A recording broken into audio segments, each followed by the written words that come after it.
Hey everyone!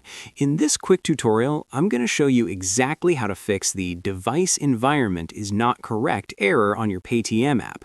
So if you're unable to log in or make payments because of this security message, follow along step by step to fix it. Alright, let's dive in. First, open the Paytm app on your phone and make sure the error is still showing. Now, the first thing we need to check is developer options. Go to your phone's settings. At the search bar at the top, type Developer Options, tap on it, and turn it off completely. Once it's disabled, restart your phone. Next, if you're using a VPN, this could be the problem. Open your VPN app and disconnect it. Financial apps like Paytm often block VPN connections for security reasons. After turning it off, close Paytm completely and open it again. If the error is still there, let's clear the app cache. Go back to Settings.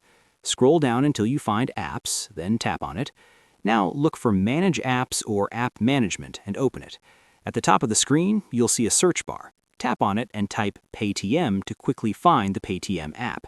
Once you see it, tap on Paytm to open the app settings. Now tap on Force Stop and then tap OK to confirm.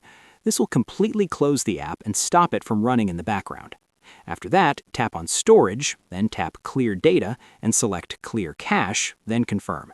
This will remove temporary files that may be causing the error. If you're on iPhone, the best solution is to uninstall and reinstall the app since iOS doesn't have a Clear Cache option.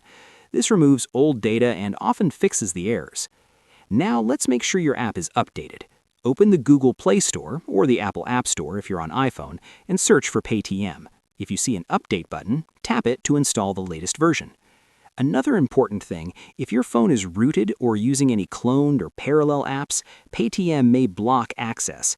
If you're using dual apps or app cloners, delete the cloned version and install only the official Paytm app from the Play Store. After trying all these steps, restart your phone one more time and open Paytm again. And that's it. There's no single fix button, but following these steps will solve the problem in most cases and get your Paytm app working again.